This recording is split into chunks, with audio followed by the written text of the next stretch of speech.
We're in the final countdown to the 2021 NFL Draft. It is draft week. Paul Dottino, John Schmeelk, we've been taking you through the mock drafts all off season long. This will be our final report as the draft takes place in Cleveland. Some of the big boys have not released their mock drafts yet. The Daniel Jeremiahs, McShay, Kiper, Schrager. We'll get those to you in our mock draft tracker on Giants.com. Make sure you check that out as we head into Thursday night. Paul, we got a wide variety of drafts here, a wide variety of players. The Giants have a lot of options at 11. 2 NFL.com mock drafts. I'll do them both at the same time. Rhett Lewis, who does great draft coverage with Bucky Brooks and Daniel Jeremiah, and Bucky Brooks, they both have the Giants taking Jalen Waddle. 2 very different mocks, though. Bucky Brooks, just 3 quarterbacks in the top 10, with 3 defensive players, both cornerbacks and Micah Parsons off the board. Rhett Lewis, 5 quarterbacks in the top 10. He has the Giants taking Jalen Waddle over J.C. Horns, Parson, and Devonta Smith. John, I don't think anybody else has had 3 defensive players going in the top 10 until this draft that you just told me about. We do know that Dave Gettleman made it a mission during this offseason to improve the offense to give Daniel Jones the best chance to succeed.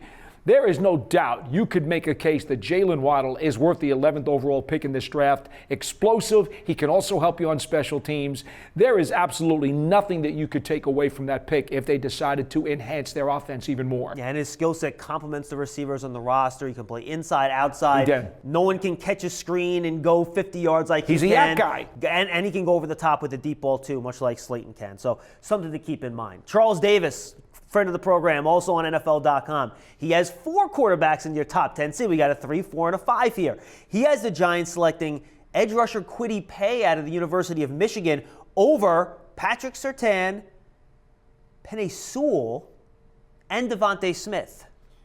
That would surprise me, John, because I think most people believe that Kwity Paye is more of a projection when you consider the production that he had at Michigan. Now, we know that there were different ways that they used him, and certainly that has to be taken into account. We don't know what the Giants really believe about his conversion to the pro game, but I have to tell you, you're talking about some players that he passed on who certainly have a very strong NCAA resume. Yeah, there might be a good trade-down situation if the Giants get to the point that Charles Davis illustrates in that draft. All right, let's go to Yahoo, our buddy Eric Edholm, who's a friend of Big Blue Kickoff Live. We have him on the show every year. He has the Giants selecting J.C. Horn, cornerback out of South Carolina, over both Rashawn Slater and Devonta Smith. I can see that, John. I mean, look, he's got Surtain already taken, correct? Mm-hmm. That's why. I still think that Surtain is the more polished, more pro-ready guy, and I think he's just better for the Giants. But you can absolutely make the case that Horn has value at the 11th spot, and they could go corner there. And if you want to play press man, J.C. Horn's not a bad guy to bring in to do it. All right, let's go to Peter King. He only releases 1 mock draft every year over at NBC Sports, his Football Morning in America column. He has the Giants narrowed down to 3 different guys, Micah Parsons, J.C. Horn, and Devonta Smith. But in the end, he gives him Micah Parsons out of Penn State. He does go for Parsons.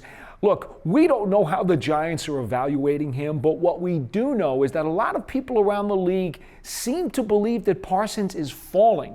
At one point, many months ago, nobody would have thought he would have gotten out of the top 10, John. Well, he has top 5 talent. Tremendous skill set. But as we have listened to so many people on Big Blue Kickoff Live, so many of the draft gurus and NFL experts who have come onto our program, they continue to tell us that because of the lack of experience, remember he didn't play a ton of games at Penn State, and also because of some of the other issues that relate to him, people think he's going to fall. And Paul, for our final mock draft, let's go to Ben Solak over at the Draft Network. He has the Giants selecting a different edge rusher, Azeez Ojulari out of the University of Georgia. He has him taking him over Slater, Horn, and Smith. You can make the argument, Paul, the best combination of traits in production and experience in a big conference. He might be the safest of what is otherwise a really big boomer bust edge class. Played at Georgia. That's a top program in the SEC. And you're right, John. He had almost a sack a game last year. So production is certainly there. The question with him simply comes down to how do you feel about a tweener? You know, I'm not sure what he checked in at his pro day, whether it was 245 or 255, but he is a true tweener in the purest sense of the word. So you have to figure out if you want a tweener and then how you're going to use him. No question about it. The bottom line, folks, we just went through a lot of names and different names of some very talented players that the Giants could pick at 11. Don't get locked into one guy. The Giants will get a good player, and we'll see exactly who they pick on Thursday night. For Paul Dottino, I'm John Schmeelk. We'll see you next time.